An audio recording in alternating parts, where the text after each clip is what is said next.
What's going on, YouTube, Spotify, Apple Podcasts? Chris and Darion here with another show.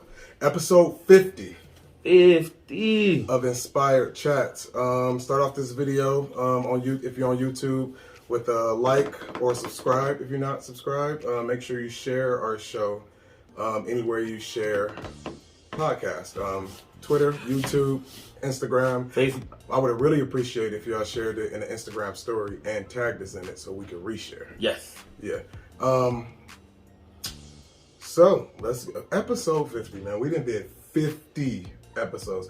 I should have got some stats as far as the numbers, so we can look back like the last 50 to see like the numbers. What was our number one episode in the top 50? Because I think it was if I'm not mistaken, I think that After Dark episode, it kind of broke the female drought that was on the show.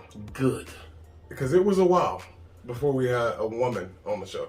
Yeah. So I think my mom is the only woman that I would say, but this is before Chrissy Boo that was on the After Dark episode. Yeah. So if you don't, we don't even count those, the After Dark episodes Not technically, really. because it's not in the main show count. No, they're really part of their own. So out of 50 Inspired Chats podcasts, we haven't had a woman on the show to me. I think my mom has been the last woman for like the last 30 episodes, or maybe 20 episodes. Yeah, we haven't had a woman on the show in a while. And she was on here like and twice. you know, but that's crazy though, because at the beginning we like always had a woman on there. Yeah, that's how we literally started. Like we was pretty consistent with. Yeah, like we almost had a woman on the episode, like every other episode at least. Yeah, and I just told you what our demographics. Do you remember what it was? With I remember.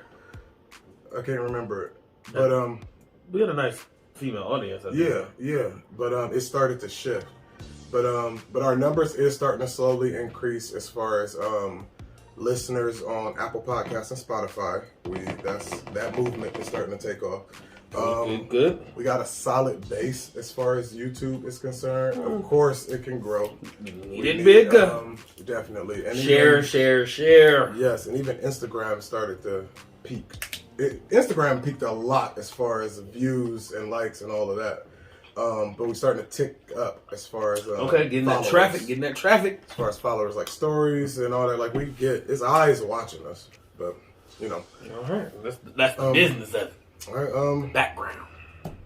So let's get into some locker room talk. Locker room. That technically was locker room talk, basically. But we got stuff to share. Like what's been going on. Let's give these people locker room talk is where we give you an insight into our personal lives. We both got grandparents in the hospital. Yep. Your grandmother and my grandfather both have been admitted into the hospital. Both with COVID. Both are 80, about 80. Yeah, how old is Pops? 79. Okay, yeah, Peggy is about 82. Yeah, and my granddad, this is the granddad I told you on the last locker room talk, where we supposed to be doing a show together, like an interview style. So I don't know when that's coming. Hopefully it can come soon. I talked to him yesterday. He said like hopefully he could just be in there a couple of days and shake it off. He didn't sound too bad, but okay. Yeah. Been dealing with that all week. Yeah. It's been pretty crazy dealing with and taking care of her. Because you've been doing a lot. You're like, yeah. It's not just like he is a grandchild or a child in a sea full of people. Nah. You like the main I'm the number person. one. I'm on the front line. Yeah. Basically been going over there, helping her walk, bathroom, showers, feeding. I've been getting her food and stuff. I ain't gotta like physically feed her, but making sure she eats, taking her meds, all of that. Now she's in the hospital. Yeah. So now, she's getting all the round the clock care, getting the meds and everything she needs. So just dealing with that now. And with both of them, hopefully they could just focus on being better. And so just send them your thoughts. And what else is going on? What else is going on? No, you got anything else going on? I'm sure I do, but I don't ever remember in these moments. I was about to say, mine. Like, I be wanting to give updates. Yeah, mine has mainly just been just the COVID thing. That's all I've been dealing with my grandma last week. Well, I can give an update on my health journey. I'm still in the gym. Still dieting. Still exercising. I feel like I've lost another 10 pounds. I got an appointment on Tuesday, so in a couple days, or tomorrow, depending on when you're watching this. And I'm hoping for some good news. I got a few appointments this month. Okay. So, yeah, I'll keep y'all updated with that once I'm ready to probably share more. I don't know yet. But that's that. That's our locker room talk. Let's get into some hot topics, Bus. Hot topic bus. I was debating if I was going to do it or not. I was like, I'm not going to do it this episode. Nah, I ain't going to do it. I ain't going to do it. Well, Trey Songz is under investigation again for sexual assault allegations. The internet is starting to begin the internet's starting to turn on Trey. Yeah. Have you been seeing that? Yeah. Like whenever somebody shares a story or anything like that, they've been kind of dragging him. Yeah, people low-key dragging him in the comments, and the women are starting to believe the allegations. And yeah, I mean, some allegations are kind of troubling. It's like him being like a playboy, to where he think he can like literally do whatever he wants. Yeah, like to where he can grab you, he can kiss you, he can touch you, he can. In the Las Vegas one, he inserted himself in a woman without her permission. So, like, I guess she was dancing at the club and he just, I guess, saw her and then just went in for the attack. Like, that's troubling. Like, just grabbed her by the pussy. Yeah. And just inserted his, like, just, like, that is crazy. That is crazy. But, I mean, I feel like that's a celebrity problem. Yeah, I mean, for the most part. Because, like, I feel like a man like him, with knowing, like, this is what he do, he sings R&B, he sings the sex songs, all of that. Like, yeah, I feel like they just eventually get that complex. Like, I can have any woman that I want. Right. And that's just what it is. Like, what do I look like asking you for anything? Of course you won't be. Well, of course you won't. A lot of people been starting to talk about it more. Next, we got Taco Bell is adding chicken wings to their menu. You heard about that? Yeah, I've been seeing that all over. Everybody like, where can I get them Taco Bell wings? And everybody trying to try. I'm cool. I'm definitely cool because it's for a couple of reasons. Number one, the chicken wings don't go with anything else on the menu. That's the most important reason. Yeah, I've never went to Taco Bell and got like a burrito or a taco or some potatoes and was like, man, you know what would really go good with this? Some wings. Like, that's never... like, who wants spicy taco seasoned wings? I mean, it's just about to be... I see it as like a processed thing. I don't even see them having a fryer. No, they ain't got no fryers or nothing. Like, this is some processed wings that they about to shove in like a... Yeah. Like, heat them up real quick and boom. Yeah. Like, they not deep. They not about to be fried or nothing. You remember that the Burger King taco? Yes. Didn't we try that? Was disgusting. It was trash. Yeah, I remember. That was garbage. It tasted so fake. Yeah. It was horrible. Remember the shell was hard and soft. The shell was soft where anything touched it, but like hard, like inedible hard. Yeah, like plastic hard. Where nothing touched it. Like they put, they made the taco and put the whole taco in like a microwave. Yeah.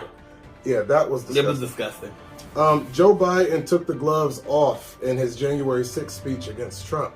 He called Trump, he pretty much said Trump created a web of lies surrounding the day about the insurrection and called him, he said not only is he a former president, he's a defeated president. And people been, kind of praising that Joe Biden kind of showing some strength with actually coming at Donald Trump and the people who was there at the riot that day. He got to do something. I mean, he got to at least get tough, or I don't see it happening personally.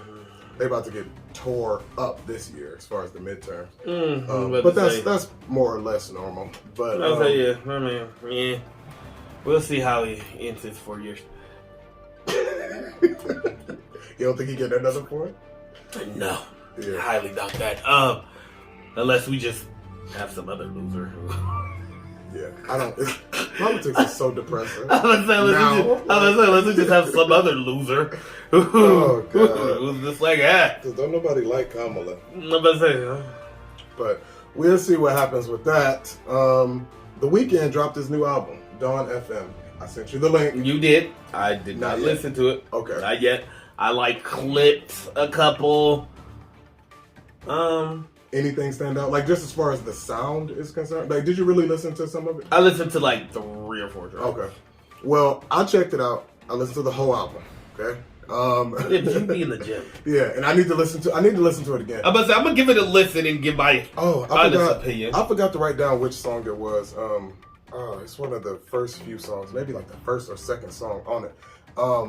So pretty much it's like him, think of like a radio station. Mm-hmm. So it's him to where you have the voice come in now it's time for a smooth jazz. Yeah. So it's that. I like the feel of the album. The album felt good. The sound was okay. It was a couple songs that the sound was his voice, his actual voice in the song was off. It sounded weird to me. It sounded like he was trying to do a voice. And I didn't really understand what was happening. Okay. I can't remember the tracks, the names. I've meant to write it down, but Here We Go Again featuring Tyler, the Creator, and I heard that you're married, featuring Lil Wayne. You got to listen to that one. Okay. I really like that one. Okay. So those are your 2 recommendations off this whole track. So far, the whole album. So far, I only listened to the album once. How many songs are on the album? 16. So you only gave us 2. I gave you 2 because that's the 2 that I remember and that stood out to me. Okay. I will listen to it again soon and give y'all probably more. I was because I'm a big Weeknd fan. I like more, yes. That's why I've been putting it off because I'm I don't want to be disappointed. No, because you remember that last album to where as soon as we heard it, we knew this was not it.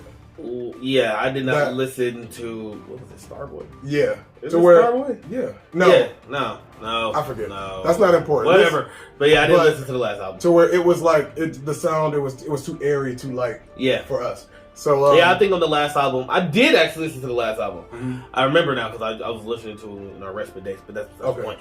But yeah, I think I liked it 2 or 3 tracks on the album. And they at the end. Yeah. So this one is better. I'm gonna listen to it again. It was a couple songs on there that I just wasn't messing with, which is crazy because I got to get used to this from the Weeknd because I'm used to every song being telling my language and speaking my life. But he's not about to have an album like that ever again. But check that out. That's the Weeknd. I definitely will. We'll give our opinions. Probably maybe we'll post a story. Yeah, we'll definitely do that. Just give our opinions. Bed Bath & Beyond. They're closing 40 locations permanently. They were in the news pretty much. They shutting some stuff down, and it opened up the conversation as where people saying their stuff is overpriced and all that type of stuff. I think it's just that the economy, as far as the people's financial situations have shifted. No, yeah. A lot of people don't have hundreds of dollars for a comforter. It's just a lot of people just don't have that money. Bed Bath & Beyond. Yeah, did I say it right? I thought you said Bath and Body Works. Bed Bath & Beyond. I might have, because I've been saying it wrong. I definitely thought you said Bath and Body Works. Bed Bath & Beyond. Okay. Yeah. Because I was like, huh? And you said a comforter, and I was like, wait. I thought I said it right, but it's possible, because I've been messing that up all day. Okay, so Bed Bath & Beyond is called the 40. Okay, yeah, that makes sense. Because I was telling Jessica today, that makes sense to me. I was telling Jessica today, I said, think about it. I said, yeah, we can go to Bed Bath & Beyond today, because we are in the middle class. But before we were here, who is going, but even then, even with you being in middle class, how many times have you set foot in a Bed Bath & Beyond? Maybe twice. Exactly. Maybe twice. That's what I'm saying. It's just not... Let's be real. There's no need. Let's be honest. There's not really a need for a Bed Bath & Beyond. Not as much as people think, because say if you go in, you get some sheets, you get some comforters, pillows, whatever. You don't need to return in a couple days. No. You can go to Bed Bath & Beyond but that's what I'm saying. But let's be honest. And that's if you want to spend that money. Yeah, but that's if you want to spend that money. But where do you go for your comforters? Who knows? We have them for years. That's what I'm saying. I mean, the last time you bought a comforter set. Actually, I buy sheets and comforters way more regularly than most people. I just thought about that. I was like, because you was like a couple years. I'm like, I feel like I might buy a comforter set maybe once or twice a year. But But that's just because my fiance, she's into matching and all that bullshit. But as far as like with the financial situation in America is concerned, the top five richest people in America have more wealth and combined income than the bottom 50% of people in America. Oh wow, that's crazy. I'm saying, so wealth inequality and the wage gap has widened so much over the last 10 years that people was out there, they doing worse than what we think, what we know. I'm about to say, like, there's a lot of people that, you know, who like to where just this conversation, walking into Bed Bath and Beyond to shop for sheets, like that is crazy to them. But that's what I'm saying. But like that's what I was pointing out. Like the average person is probably going to like Walmart or something like that to get a comforter set or some sheets or things of that nature. Like, and I don't blame you. That's what I'm saying. Like, I think I might have been in the Bed Bath and Beyond maybe twice in my life. Okay. And it was just, and it wasn't even like with me. It was like going like on my grandma or something like that. But I've never bought anything from a Bed Bath and Beyond. Yeah. Like if I get comforters or sheets or things of that nature, right now it's either gonna be Walmart, Target, or possibly Amazon. Yeah, I like Target. We've been shopping at Target a lot. Target. Next, Pope Francis criticized couples who choose to have pets instead of children, saying that, quote, the denial of fatherhood and motherhood diminishes us and it takes away from our humanity. And who is Pope Francis? He is the Pope. Oh. Yeah, okay. The Catholicism? Yes, Yeah, so he pretty much said, he said he looked at, pretty much told people, like, you need to have babies. Well, tell his old ass to go sit down somewhere. Nobody even care about his opinion. The Pope? I mean, a lot of people care about his But I'm just saying, we got too many people on the earth. I mean, a lot of people were saying that it kind of speaks to this narrative of how you hear about, like, a lot of right-wing people say, as far as the demographics, as far as the race and population, who has more kids, all this type of stuff, like in a lot of areas, the minorities are having more children than the white. Yeah. So it's like, so they have been telling their people, like, have more babies, like, because usually, like, in those sectors, like, those people, those white people, they'll wait later to have kids. They have fewer kids. It's smarter. It is. It is fucking smarter. It is, but that's kind of, that's what people, I mean, it's just a matter of time. The smarter decision people, it's going to be less of them. And, that's just what it is. Because somebody who with a poverty-stricken mindset is going to have 6 kids with, and the person who's smart, the married couple who get married, they figure it out, they get their business set up, they get stuff ready to have a child. And then have one child in their 40s and have like one kid in their fucking 40s. Or adopt, like, if that keeps going on, then it's going to be fewer, So that's... he didn't mention that type of stuff, but a lot of people saying it was echoing the sounds of but like we need more white babies. Basically, but I mean, because I don't blame people. I'm one of those people. I don't tell anybody to have. I mean, kids. That's a lot. Like that's a lot to put on somebody. Kids is a lot. Like I understand everybody's not meant to be. Everybody's not ready. Like everybody's not meant to be. I mean, but I can also, it's a double-edged argument too, because I also, at the same time, I can also argue the fact of having kids at a young age is sometimes a good thing. Right. With that, that's our hot topics, bud. Hot topic, bud. So let's get into our first topic. So this came to me today. It was just a random question. I was in the car with Jessica and I asked her, and I'm like, this might be a good topic. Okay. You ready? Yes. Lips dry. Mine too, I feel. If we had a food time machine. A food time machine. To where you could only travel back to indulge in some of the best meals you've had in the past. Okay. Where would you go? What do you mean? Where would you go? In my life? Yeah. Some of the best. Or we could say ever. Some of the best food that somebody has ever made me. Or we could just look at food in general. It don't even got to be nothing you ever had, nothing nobody ever made you. What do you want to go back and try? Something that's either not available now or was better back in the day? I want to try a Galley Boy when Swenson's first came out. Like, that's something for me. Huh. They also used to do a brownie sundae that used to be the shit. It's not the same no more. At all. stuff like that. Like Applebee's did they used to do a Cajun shrimp pasta before they turned into the dollar store restaurant. Not about to say, but Applebee's is garbage. Oh, we were talking about that. Applebee's is the dollar store. It's the dollar store of restaurants. No. It really is. It's like a Steak and Shake. Well, it's not that bad. It's a Steak and Shake. It's not that bad. It's a glorified Steak and Shake. You get it fucking 2 for $20. Yeah. All right. There's a glorified Steak and Shake. Yeah. All right. Anything you ever travel back and taste for yourself? You know something I do want to try? Only because I seen it on Rick and Morty. The Szechuan sauce? Yeah, the Vegas sauce. I do want to know what that tastes like. What was that sauce? It sounded fire. I'm trying to think. What is something that I would go back in time to eat? And I've been thinking about food a lot lately since I've been studying. I don't know what that would be.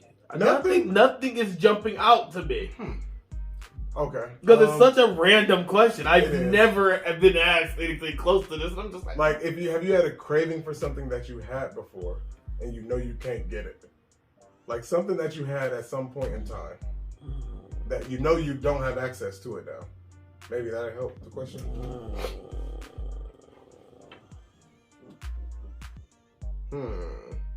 I know one. What? The McSkillet burrito from McDonald's. Do you remember that breakfast burrito? Yes. That was the best thing McDonald's ever put out. I ain't gonna lie, I'd probably go back in time to eat some early McDonald's. Yeah, I would do just that McSkillet burrito. The McSkillet burrito used to be a breakfast burrito. It had like egg, potatoes, had some onions, a few little peppers, had some sauce, it was steak. Steak was the meat. Like, and it was grilled. It was like, if you just had that today, you would just know it's something from Taco Bell or some authentic like type place. You would not think this came out of McDonald's. I'm gonna go back to eat old McDonald's. Old McDonald's. Like how old? Like when we were kids, McDonald's was good. When the apple pie was full. Yeah, when the apple pie was full, when the burgers seemed a little bit better. That's a good one. Because McDonald's was good back in the day. Yeah. It was actually good. Now, it's another dollar store now. Yeah, I'm not eating that shit now. Food time machine. Come on, Darion. Because breakfast used to be fire at McDonald's. Oh, breakfast. Even now, like, breakfast is not the same as it was at McDonald's. No. Like, I remember getting like the big breakfast with the OG containers, the yellow ones. Yeah. I mean, McDonald's breakfast then fell off a lot. It fell off, like, especially the big breakfast. I can't eat the egg at all. Like, I'm not even ordering a big breakfast at this point. I'm not fucking eating McDonald's. It's not. Yeah. I remember that, but I remember as a kid, all I ate was the big breakfast. Yeah. Get the hot cakes, the sausage, the egg. That was a you get a delicacy back biscuit. in the day. You get a biscuit. Like, man, it was fire. Now, no, I'm not ordering a big breakfast. I'm just gonna. I literally just rotate sandwiches now. Yeah. I'll get a biscuit. I might get a muffin. I might get a McGriddle, or I might get a steak bagel. I just literally rotate between those four. I might get a muffin or a biscuit, like a sausage biscuit or something. I might do that, but like as far as McDonald's, like I'm not running to get a fish sandwich, Big Mac, like none of that. I only eat McDonald's for breakfast. Yeah. Outside of that, I'm not fucking eating McDonald's. Because now, even at this point, the nuggets ain't even fucking good. The nuggets was... The nugget quality even didn't drop. I would possibly stop at... No, I wouldn't. But I'm going to say I would possibly stop to get some nuggets at least. I used to, but it's like an old craving thing. It's not like they. But when the last time you had their nuggets? It's been a while. Yeah, they ain't good. The last couple times I went there and I got nuggets, they just was not. I mean, but that's like a lot of the quality of a lot of stuff in a lot of places have gone down since with this time we're living in. Which we need to name it. We need to hurry to name it. Like how you got like the recession, the Great Depression. We need to name this the pandemic. Yeah, pretty much. Pandemic. Yeah, the pandemic. This is what this is gonna be called. The pandemic. Yeah. The pandemic time. The quality of a lot of all of our shit is like, and nobody's even paying attention. Yeah. I got Chipotle the other day. I got Chipotle the other day. I took a few bites and threw the whole bowl in the trash. The quality of everything right now is just dropping because everything is so fucked up. It's just nobody care. Nobody care. Like it's just Moving on.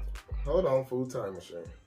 I want to go back to like Italy and like get like an authentic Italian meal where they like make their own pasta make their own sauce, stuff in their own meatball, make their own sausage and shit. I want to try that. I don't know if I got to go back in time for that. Probably you probably just got to go to Italy for that one. Or to get a homemade ravioli, or something. Just to know what that's like. I'll go to New York. New York for what? Whoever made the first pizza in New York. Because New York, pizza ain't really even Italian. It's not? Not really. What is it? Is it American food? It's like Italian, Americanized type food. What else? Don't quote me, but I'm pretty sure somebody Italian told me that pizza's not really even Italian. It's like, I think it was made during the time period when like Italian people was coming over here and like living in New York, and then somebody like that made pizza. Oh, okay. So it's like an Italian person had the resources at their hand and made an Italian dish using American products. Yeah, made it like that. And it caught on. Yeah, but it wasn't like Italian pizza did not originate in Italy. Gotcha. Interesting. We're gonna jump into our next topic. Addictions. Part 1. Addiction. This is Darion's story. So let's say, who's going first? You. Where with this, addictions part 1, we just gonna share something in our past or currently that we have been or is addicted to. And we hope that with sharing this information, you get a better insight on us, and maybe, it can knock off some stigma of some things. And Or help you. Or it can help you, and we could just have a conversation. Let's just get personal for it. Get a little personal. Let y'all in a little bit, share. Do you want to go first? Yeah, I can go first. So, in my life, at one point, I would have considered myself, I'm gonna just label it as a sex addict. And I know, like, most people will be like, oh, well, most people just say that. No, I mean, like, legitimately, I took some quizzes. I took some tests. Well, like on Cosmo or something? No, not on Cosmo, but like I took like a couple tests online and things of that nature. Okay. So you were at one point a sex addict. Yes. Let's do it like we interview stuff. Okay. Just like so when it's my turn, you can do the same for me. Yes. So how many prostitutes did it take for you to know that you had a problem? Not one. Okay. No prostitutes. Never slept with a prostitute. But definitely will say that you had an unquenchable sexual unquenchable sexual appetite, and that definitely led to being in some risky situations. Okay. That definitely probably wouldn't have been into unless there was some kind of like calling and strong urge. Like if I was in my right mind, not fucking about to possibly hook up with somebody offline. Right. Some random. So, did it translate into porn? Yes. That's why I said, like, it wasn't just sex for me, because it wasn't like, because, like, most times when people say sex addiction, it's like, okay, you're just sleeping with prostitutes and da-da-da-da-da-da-da-da. Mine was more like a mix, where, like, I had this strong urge for sex. It was there all the time. But that more or less then led to porn for me. To where, like... Because you needed something. Yeah, I needed something. So it was always watching porn. Like... Yeah. All the time. Like... Yeah, no, I couldn't think... Like, there wasn't really anything that, like, I would say, like... Is an inappropriate time to watch porn at one point. Like, no. Like, I watched porn all the time. I thought about sex all the time in my downtime. You just couldn't shake it. Like, just couldn't shake it. Like, it was even to the point to where, like, yeah, like, I'm watching porn after sex. Like, you have sex, you go to sleep or whatever, and then I'm probably about to watch some porn. This is the day show. Oh, we need to get to okay. This ain't after dark. Yeah, probably watch some porn, and yeah. all that, maybe once or twice, and, then finally go to sleep. Like, that was So me. it just always was calling you. Yeah, just always. Like, and like I said, I don't feel like in most cases, like, I was even, like, researching, like, before the show, like, looking at definitions and stuff. And no, like, I don't feel like it costed me any relationships, per se. But I will say, like, it definitely put a strain on my relationship at the time. Okay. Like, most definitely, like, it was a problem. Like, it was a conversation about my porn intake or even my sex drive. How much was, you wanted yeah, and how often I wanted to have sex. When did you first start to know that you had a problem? Were you young or? Yeah, like, this was probably, like, in my early 20s. So this was probably between, like, I would say, like, maybe 19, 20 to, like, 23. Okay. I don't know why I went to the year when you said that. It's like, wait a minute. Yeah. But, okay. Like, yeah, between, like, 19 to, like, 23. Like, there was, like, a nice... You had a very high, unquenchable sex drive. Yeah. Okay. To where it was always on your mind. Always. And you don't feel like it ever cost you anything. Like, jobs, opportunities. Like, was there something that ever happened that you chose to either have sex or watch porn instead of doing that? Instead of doing something else? Not nothing that I could think of. Okay. Not nothing that I could think of. Because, like I said, like, there wasn't really an inappropriate time. So, like, there's been times where, like, I've been out. And I might watch porn. Like, okay. So, like I said, like... Because, I mean, at that point in my life, like, it was just, like, the intake of porn. Like, I didn't need to actually be doing anything while watching porn. Like, you just needed that sexual imagery. Yeah, I just needed the sexual imagery. So, like, just thinking about it, like, that was sometimes, like, enough. Like, just to constantly keep that wheel moving. That sounds a little bit torturous. Oh, yeah, it was crazy. Yeah. It was crazy. How strong is that monster still inside of you today?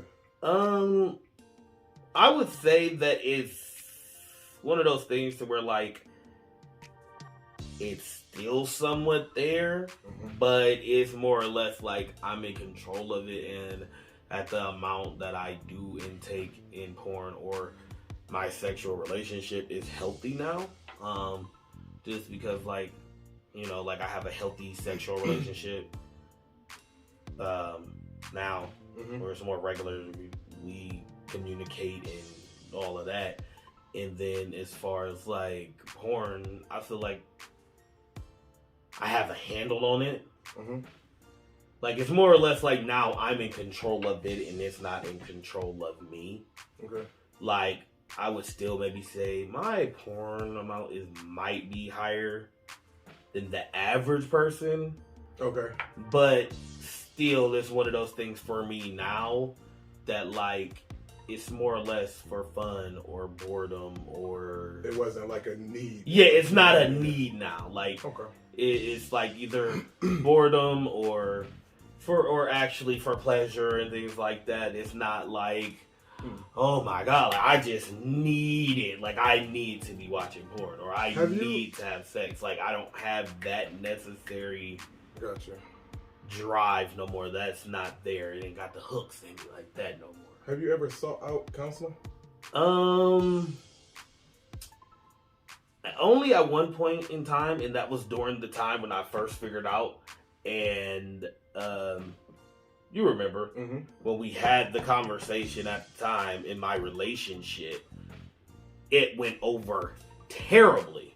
Yeah. The conversation went over terribly. And I just didn't like the way it made me feel trying to have that conversation with my mate at the time. To where, like, first off, it's hard to admit that you have these type of problems anyway. Yeah. Specifically, if you're going to come to your partner and be like, hey, I really might think that I'm addicted to sex or porn. So then in that situation, it was just kind of like met with, ew. Like, what is your problem? Yeah. Like, kind of like, then it started, like, being ticked at, like, I didn't have self-control, or like I was some kind of deviant. Okay. So ever since that experience, no, I haven't ever looked into, because at the time I was seriously, genuinely thinking about getting some kind of form of help, like talking to somebody, going to a therapist. Like, shit, I even looked online, like, there's groups for this. Yeah. And so, like, I was seriously thinking about doing the work and doing all that, but then, like, like I said, but being met with some sort of disgust just kind of was I mean, even today. Okay, yeah, like now. Even today, if you was to seek out some type of group, maybe a counselor or something would be a little too intense. But if it was like some type of group to let you know, because I think there's a lot of people that probably feel like you came from a generation to where y'all was like the first generation that was like completely exposed to like internet porn. Like to where it was literally at your fingertips. Yeah. Like to where you did not have to find a magazine under uncle's mattress. Well, I did. Huh? Like I was like the last generation where we still found the magazines and things like that. I'm talking about like as a teenager. Oh yeah, as a teenager, no. Because like I would say like for me, like how my like if we just go through my porn history, like well, let's just blip it all together, like sexual and porn history, like because it was like okay, probably at a young age, let's just say 8, 9, whatever. Found like some magazines, whatever, boom. Then like found some tapes. Boom, found some magazines again, found some tapes, and then it was slowly, like I was the generation where I watched porn evolve. Like I remember, like I said, I remember having magazines. I remember a VHS tape of porn. I remember the DVD of porn, and then I remember like having dial-up and things of that nature, and being able to see porn online. Like, yeah, the clips was short and they was grainy and stuff, but like, yeah, we was able to see porn on the internet. Then phones slowly started getting smart enough and big enough that you could start watching porn on your computer. I mean, on your phone. And then at the same time, then we was also, you know, the LimeWires and things of that nature where we was downloading porn to the family computer. Oh, God. Like... It was crazy. And then it was like, then eventually like being a teenager, like boom, 15, 16, I got porn on my fingertips. Yeah. Like around, like I'd say probably like my junior year was like the first good, like legitimate phone. Yeah. Where like, okay, like, yeah, I can probably watch like a video on my phone. So where, like, cause at that point, like, I was watching porn, like, on my phone, and then it was being able to watch porn, like, on my phone, in my room, or then, like, What do you have to say to anybody who you feel could be dealing with what you have dealt with? And we go, I guess this is my last question for you. Okay. So we can move on. Okay, I would just say, don't get discouraged by it. You don't necessarily have to feel disgusted with yourself or get into your head about it. But, I mean, the most basic issue is just accepting that it is what it is. Okay, you have to accept that this is probably a problem. Accept that. Find somebody to talk to. Work on it. Take those steps. And I would say something that I necessarily didn't do. Don't get discouraged to talk about it and get help if you feel like it's something that you can't deal with on your own or personally. If you need to get a group or, you know, talk to a therapist or whatever that is, I would say definitely take those steps. But yeah, just take control of it mainly. Don't let it control you. And you don't necessarily have to like go cold turkey or do any of that. I mean, everybody's methods work different, but yeah, just try to hang in there, take control of it, and you'll be all right. All right. I hope I can be as open as you. Oh, wait. There you go. So addictions part 2. Talking about addictions is my turn. Yes. So, Mr. Travis. Yes. What was your addiction? Hi, my name is Christopher Travis, and I am an addict. I have been addicted to alcohol. My height was probably It was years ago. It was years ago. It was years ago. What was your age, sir? I think I might have been. Would you say it started at that age? Yeah, I would say it probably started at like age 23. I think when it got, because I would drink socially like a lot, but I knew once I realized, like not realized, but once I had a baby on the way, it kind of. I think like 25 when Christian. No, I was 24 when Christian was born. Okay, yeah. But so when I was 23, like he was on the way. And I had took like this new position at the job where I was gonna be the coordinator, like over like 40 people and all this type of stuff. I told you about that job before. It was a lot of pressure, and I was into a lot of things in life that alcohol helped me cope with, if that makes sense. So I would drink daily, every day. I had to drink every day. Like I would wake up in the morning. And I literally had a bottle of Patron next to my bed. It wasn't always Patron. Sometimes it was Crown, Jack Daniels. I really didn't care. Yeah, but it didn't matter. But when I knew, well, this wasn't when I changed, but I knew one of my rock bottoms is so me and she was my girlfriend at the time. We shared a car. So we maybe fiance at the time. I'm trying to remember. But we shared a car. So I would be out, drinking. Getting towed down, whatever. Come home, go to sleep. She'd take the car to go to work. And one time, like I had forgot something in the car, and I think I went like to the door to like wait, don't leave, I gotta grab. And I saw her with a bag, with a grocery store bag, and she was getting like all the bottles and all the cans out of the car so she can drive the car and go to work. And seeing that happen like that,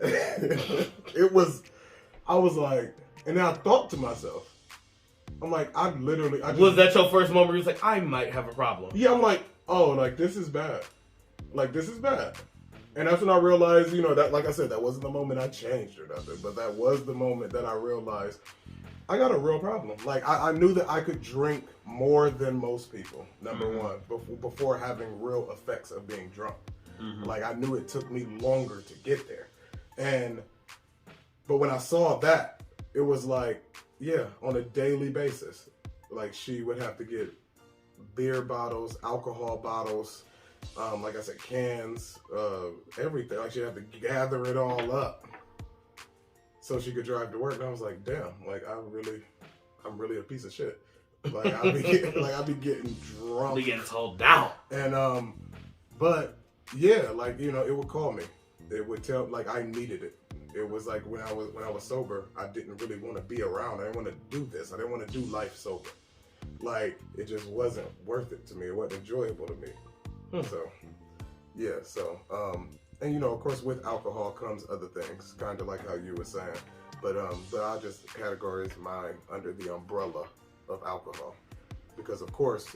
You can't drink every day and then somebody offer you a pill and you don't take it. You can't drink every day and be caught up in some crazy situations and not just come out completely clean and you just be drunk every day. Like, no, of course. So I was exposed to some other things and, I think my real rock bottom when I really made my first real change is that, I was drinking Hennessy, and I took a Xanax for your wedding. Wedding. I was at your wedding, and I had forgot that I took the Xanax.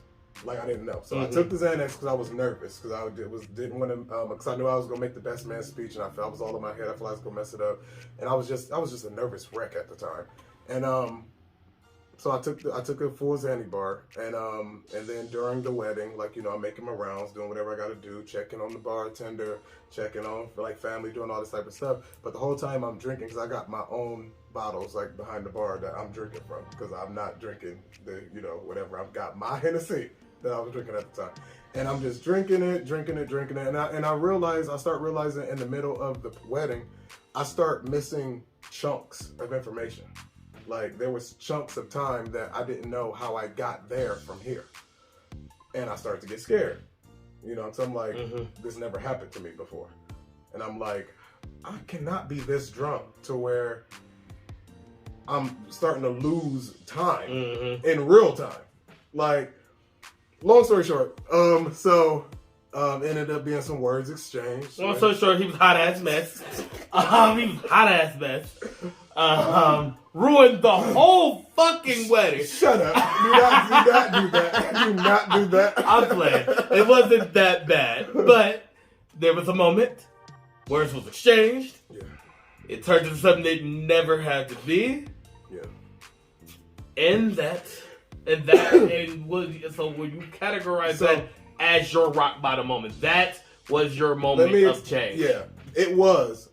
But it's important to note that, and it's not really a distinction that needs to be made, but it wasn't the liquor that did it. It wasn't. But I still use that as my moment to change because I didn't know at the time. Because by the end of the night, so pretty much at the end of the night, me and Darion exchanged some words. I was dead ass wrong, but we was arguing about some things. I got into an argument with another good friend that was there who was the bartender. Yeah. To where I ended up insulting him, accidentally. I didn't mean it the way that it was said. Yeah. But I brought up something that was like, a painful thing for him. Mm-hmm. But and it was not cool. But I didn't mean it that way, but that's how it was taken. But anyway, so that night ended. The next day, I kind of did start doing some soul searching, to where I'm like, okay, like Chris, like you finally did it. Like you went so far that you arguing with friends, you making a spectacle of yourself. Like you did it. Like you did it. You need to stop drinking. So I got all the liquor and beer, everything out of gathered her up in my house, and I got rid of it. And pretty much, I did that, and I told myself that day, I said, I'm done drinking. I will not drink again. So as the months go by, I started getting memory from the wedding that night coming back to me. Those little chunks that I was saying that was missing. They start coming back to me, and I had a conversation with you. Yeah, we ended up having that conversation. Yeah, and then through our conversation we remembered the pill. We remembered the Xanax to where first it gave me just a little bit of vindication, like okay, just a little clarity, a little clarity, yeah, because it was like I didn't. So okay, now I know what happened and why I was behaving like that. Yeah. Now I get it. I need to know that. But still, I'm still cool with not drinking. Yeah. I'm okay with that. Like, that was my moment. I've had other moments. Maybe I can share with y'all on a different show. We can open up a little bit more, but yeah, you got any questions? Okay, hot for you. Yeah, so that was your moment. Okay.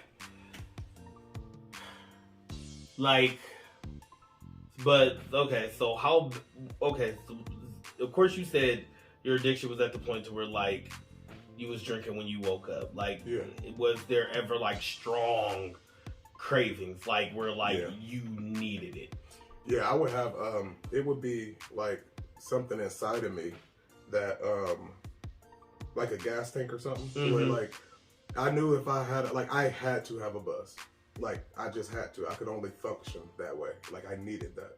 Without that, the world was awkward. It was scary. Was you cranky? Like, without the alcohol in your system, do you feel like you were like completely different, like angry, like you just couldn't literally function? I could literally function, but I felt like I was living a life that wasn't mine. I felt like I wasn't supposed to be here. Like, I feel like I'm in Chris's life. Like, this is my family. These are my friends. Yeah, but like I'm not me. Yeah, it was weird. Like, it was like that. Like, I'm not me. It's like I got through like in a parallel dimension, and it's like it's a lot of similarities. But I feel like they gonna find out that I'm not who they think I am. That is so fucking weird. Yeah, it was like that. The need to drink have woken me up out of my sleep. It has, and I had to have it. I literally had to have it. And then it was that moment like to where I like kind of woke up and I kind of did some soul searching and I decided I wanted to be better. Was there like a certain amount that I needed? Like you had to have like a day? I stopped counting honestly towards the end.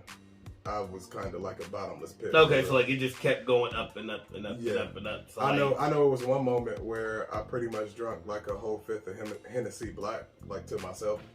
I was at a function with some friends, and I drank all of that, and it didn't hit me till later how drunk I was. And I got in the car, and my friend, pretty much told me like, you're drunk. Like you can't drive. Yeah. And I realized too, I'm like, yeah. Like this wasn't one of those moments like, I got it, I can drive, it wasn't that. I recognized what was happening there. And that's the thing, I was a very functional alcoholic. Oh yeah, like I will completely say that Chris was probably one of the most functioning drunk people I've ever met. Yeah. Like where I always had a sharp I mind. could tell he was drunk. Yeah. But like if you didn't know him, you would think he was probably just like buzzed or slightly buzzed.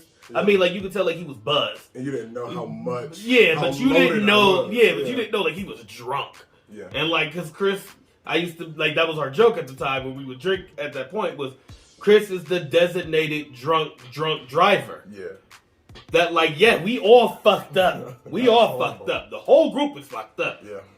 But he is the drunk driver. He's the only person I trusted to drive me drunk. It was a power. It was a power. Because he could drink. Oh my goodness. Like nobody else. And I remember that. That was like one of the early memories of our friendship. Yeah. We was like, I don't remember where we was at. Was we somewhere or was we at a house or something? When you was like, oh, don't try to keep up with me like most people. Oh yeah. I told you it was at your house. You was having a party and we had gallons of 18. Yeah, like we had so much liquor for this party. And I pretty much put out a disclaimer. And I'm like, look, I know how this sounds. I'm not bragging. This is not a challenge. But do not try to keep up with me. Do not try to say, like, oh, shots, let's do shot for shots. Oh, come on, Chris, like, come on. Don't do that with me because you will end up in the hospital. And I'm like, this is my friend. Like, don't do it. I should keep up with my friend. Like, this is like my best friend. So and they did not heed my warning. Hell no. None of them. It was a terrible experience. Everybody threw up. Terrible. But me. We all got drunk. We got so drunk. I got so drunk. Yeah, you was lit. I was so drunk. And I'm just like, he drink, I'm a drink. He drink, I'm a drink. We just go keep going. I got that. And he wasn't really showing any signs. Like I could tell he was drunk. I'm like, okay. But he has to have a stopping point. He has to have a stopping point. At some point. No. I even quit drinking. And he was still drinking. And I'm just like, oh my God. Kept drinking. Oh my God. Like he's not human. Like he's not human. And everybody threw up but me. I did not throw up that night. Okay. Night. Okay. I threw up hours later in the middle of the day. Okay. No, that was the time I threw up the next morning. Yeah. Yep, I had to take my wife at the time to work or something, and I got up, came downstairs, and I saw the bottle of liquor sitting on our table. Like, oh. And as soon as I saw it, I was like, that was it. But I had a liver. I'm gonna say you had an iron liver. Like, and I got out, and I honestly got out just in time before it started having real lasting effects of my life. Like if I was to lose a job or get into a car accident or like before anything like that happened or got pulled over for drunk driving. Like before anything like that happened, I got out, and now I have full control over it. It's not there no more. Like that need to drink or that monster telling me I need to feed it. It's just not there no more. I can drink responsibly now, and so that's my story. We're running out of time. Okay. So last, we'll end the show with some inspiration. Free inspiration. Free inspiration. And it's short. It's just a little message that I wanted to say. Everybody, and it's not really a 2022 message. It's just like, for moving forward, I just want y'all to try this and apply this in your life. Love yourself more. Ooh. That's the message. Love yourself more. You deserve it. Life is too short and to be down about or to stress yourself into craziness. Stop comparing your life to other people. And I think focus on yourself more. Focus on your happiness. Focus on your health. Focus on your peace. Focus. Peace is the most important. Yeah, focus, on yourself to love yourself more. Stop beating yourself up. Stop being so hard on yourself. It's okay to criticize yourself, to want kick to do yourself better in gear, or to want to do better, whether it's to excel in the career, meet a goal, or to do whatever like that. But like I always say, there's nothing wrong with having a little sadness here and there, but it's important not to stay in that place. And I think a lot of people, that's something that they don't teach us in school, like how to love ourselves. Because I'm at a point right now in my life to where I'm finally, I feel clean. I'm loving myself. I feel healthy. I feel like I've done soul searching. I'm making better choices. I don't put myself in environments that are not good for me. And it's just a lot of stuff like that. And it's like I'm choosing myself for the first time. I want to be happy. I want to be happy. I want to be free. I want to be me.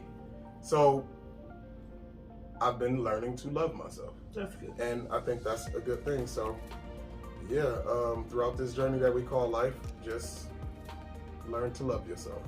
You deserve it. With that, that's our show. Inspired Chats, episode 50. Don't forget to like and subscribe, YouTube. If you listen to this anywhere else, like, heart, love, share, subscribe. Do what you got to do.